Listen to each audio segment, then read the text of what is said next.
Sejahtera dalam Tuhan kita Yesus Kristus.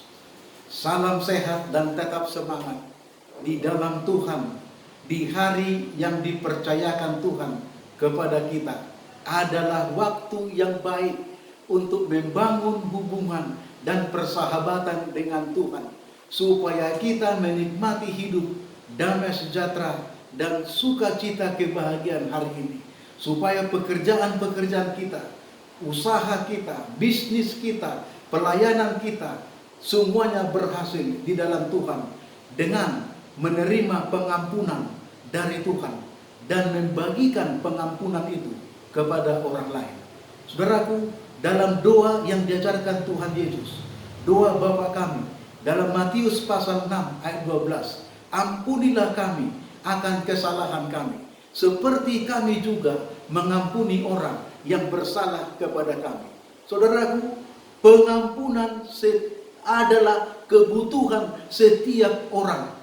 Keselamatan dan hidup yang kekal itu berhubungan dengan suka mengampuni. Pengampunan itu berasal dari Allah kepada kita, adalah dasar dan alat untuk mengampuni orang lain juga. Semua kita adalah orang berdosa, dan kebutuhan kita yang sangat vital adalah pengampunan dan keselamatan. Kebutuhan utama kita adalah pengampunan dosa. Kuasa dari pengampunan sangat besar khasiatnya di dalam kehidupan kita, supaya kita bisa hidup damai, penuh kasih dan sukacita di dalam Tuhan. Kolose pasal 1 ayat 14. Di dalam Kristus kita memiliki penebusan kita, yaitu pengampunan dosa dari Kristus yang sudah mengasihi kita orang berdosa. Dan kita harus membagikan pengampunan yang sama kepada orang lain. Ingat, Tuhan mengasihi orang berdosa, tetapi membenci dosa-dosanya. Lagu yang digubah John Newton pada tahun 1748, Amazing Grace, How Sweet the Sound, sampai hari ini sangat terkenal, menceritakan kisah orang paling jahat, penjual perbudakan manusia, tetapi bertobat dan diselamatkan oleh kasih karunia dan pengampunan daripada Tuhan yang tidak terbatas dan luar biasa. Dulu aku hilang, sekarang aku telah ditemukan. Dulu aku buta, sekarang aku dapat melihat. Betapa ajaibnya pengampunan Allah bagi orang berdosa. Saudaraku, pengampunan adalah kuasa penyembuhan dan pemulihan, baik fisik maupun secara jiwa, perasaan, dan rohani kita. Pengampunan adalah energi rohani untuk mengembalikan peta Allah di dalam kehidupan kita.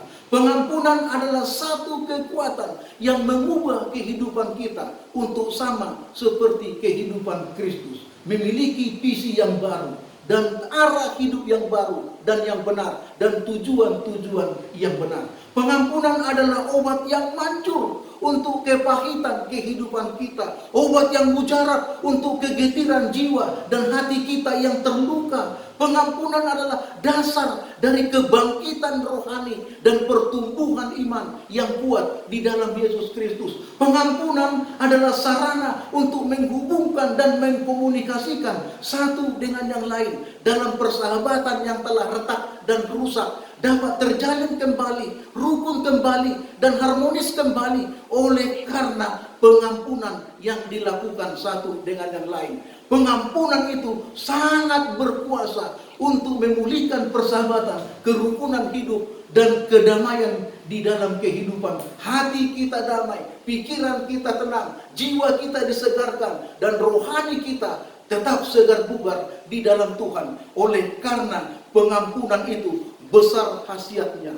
Itulah sebabnya jangan menganggap orang lain menjadi musuh. Orang yang tidak suka dengan kita, orang yang berseberangan dengan kita, orang yang selalu mengkritik kita, jangan menganggap mereka musuh. Sebab sulit untuk mengampuni musuh. Walaupun Yesus mengatakan, berdoalah dan kasihilah musuh-musuhmu. Tetapi sulit, saudaraku, bagiku. Harus pengampunan dan kuasa surga yang memampukan kita untuk mengampuni orang lain dan melupakan akan kesalahan dan kejahatan, kekurangan-kekurangan mereka. Karena kuasa pengampunan dari Allah sudah kita rasakan betapa hebat mujizatnya dan khasiatnya dalam kehidupan kita. Pengampunan Tuhan itulah yang memampukan kita untuk mengampuni orang lain. Saudaraku, itu adalah obat yang mujarab untuk mengobati luka di hati kita dan perasaan pikiran kita yang terluka karena kita mengampuni. Saudaraku, saya mengundang Anda hari ini untuk hidup saling mengampuni satu dengan yang lain dan suka mengampuni orang lain. Minta maaf secepatnya bila mana ada silap perkataan, sikap, tindakan yang kita anggap tidak sesuai di dalam hati nurani kita dan pandangan secara norma masyarakat. Langsung kita secepatnya minta maaf dan mengampuni. Supaya apa? Hidup kita penuh dengan damai dan kasih mesra dan sukacita, kebahagiaan, ketenangan hidup dan kedamaian hidup dapat kita nikmati karena kita adalah orang umat yang suka mengampuni. Saudaraku, carilah saluran-saluran bagaimana kita bisa mengampuni. Carilah waktu untuk kesempatan untuk bisa kita mengampuni orang lain yang salah terhadap kita. Carilah segala sesuatu, apapun cara dan metode dan alat bagaimana kita supaya bisa mengampuni orang lain dan mengosongkan hati kita, pikiran kita dari berbagai kekurangan, kesilapan tentang orang lain. Jangan simpan-simpan itu di hati supaya kita hidup dengan tenang, hidup dengan damai dan hidup dengan kasih mesra satu dengan yang lain. Biarlah pengampunan yang dari sorga boleh mengisi hati kita, jiwa kita, kehidupan kita, supaya kita bisa hidup mengampuni orang lain dan saling mengampuni. Mengapa? Karena pengampunan besar khasiatnya, besar mujarabnya, dan ajaib di dalam kuasanya untuk mengubah kehidupan kita sesuai dengan apa yang Tuhan kehendaki. Kiranya Tuhan memberkati kita pada hari ini. Amin.